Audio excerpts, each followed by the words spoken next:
Invite a Budget Blinds style consultant to show you how to transform your rooms just by changing your window coverings. Canada's #1 choice for window coverings. Visit budgetblinds.ca today. This is Newcap News with Bart Pediasic. Good evening and thank you for joining us. A shocking moment for some local homeowners after a man allegedly broke into their residence when they were still sleeping. Lloydminster RCMP responded to the call just after 6 a.m. yesterday, the home on the 2200 block of 49th Avenue.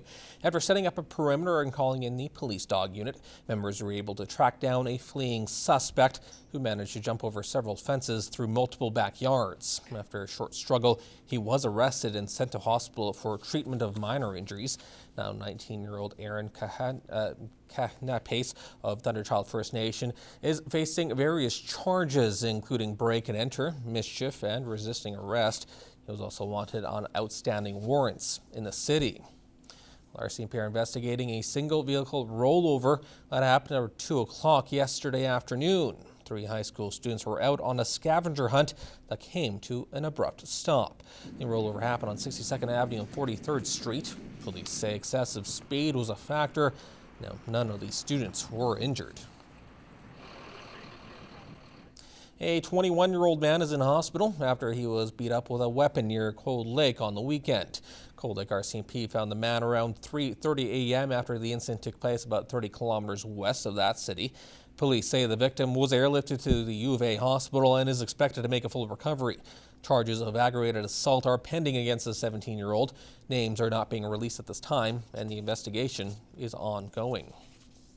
Well, residents in the border city have spoken, and the RCMP have listened. Inspector Suki Manj made an appearance at today's council meeting with an action plan going forward, and e-cigarettes are no longer allowed in city facilities. City Councilor reporter Jeremy Thompson has more.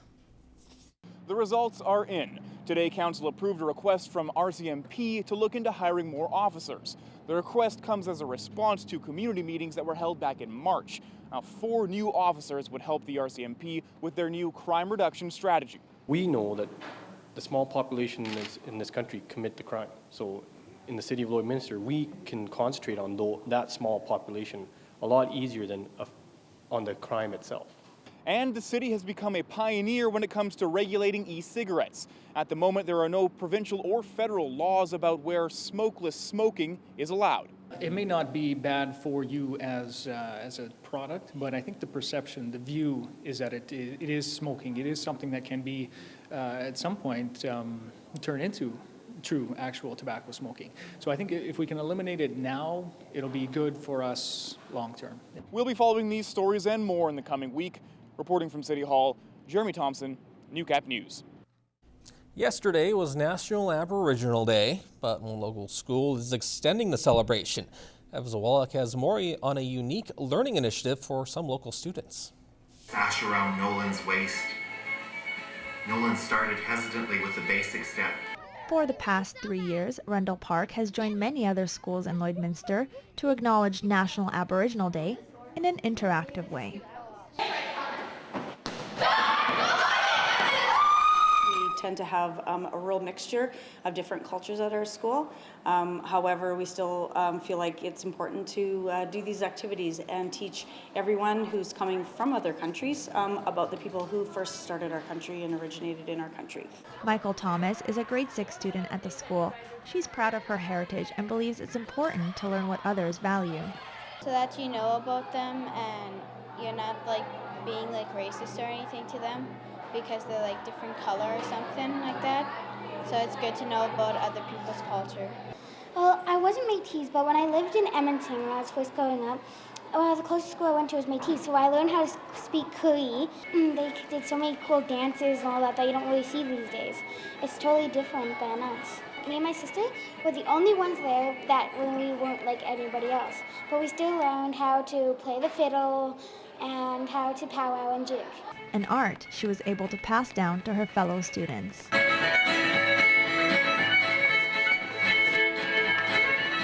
The entire day was set aside to learn about First Nations culture. Kids listened to stories by Aboriginal authors, practiced teamwork through Métis baseball, and perfected the art of making dream catchers. Evazawalak, Newcap News. Although there was a heavy downpour in the Lloydminster area last night, some area farmers could still use some more rain. Now, that was the case 25 years ago as well. And it wasn't a problem just for farmers, but a contributing factor for a downturn in the farm equipment sales in the border city. Annika Notfate has this story in this week's Retrospect.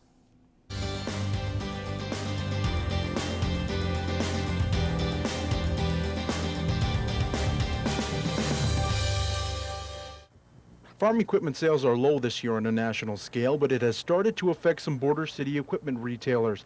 Agland is a John Deere equipment retailer, and manager Ken Kay feels there are a few reasons why sales have hit a slump. It's the economy. Forecasted grain prices aren't doing anything to make the farmers any more optimistic. And of course, we've had a lot of dry weather up till this last week, so you can hardly blame the farmers for not buying. Although equipment sales are low, there have been a few bright spots that have kept Agland competitive.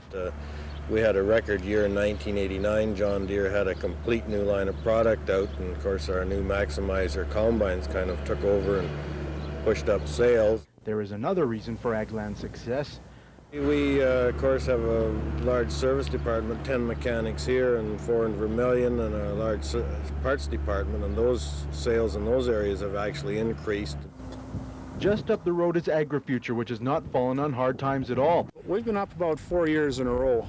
Since about 1986, our sales have been climbing somewhat. The big gains, as with Agland, came in the parts department. Service jumped up significantly, and that's as a result of a lot of people trying to avoid making a major purchase, and they're bringing that piece of equipment in. And AgriFuture's sales in consumer items like garden tractors and lawnmowers has dropped off, while Agland's consumer line sales have increased. But the big ticket items are what make the money, and AgriFuture will remain strong according to Belsham, and Agland may have to wait until August before the sales in the combine market start to pick up. And talking to the head sales manager at Agland here in Lloydminster now, 25 years later, the grain market is good, but they're also dealing with those dry conditions. Well, lots of questions in the marketplace right now. Drought or dry seeding conditions. We've had loss to frost that's affected our crops. And when there's questions, people tend to slow down their buying a bit, but up until now, the business has been strong.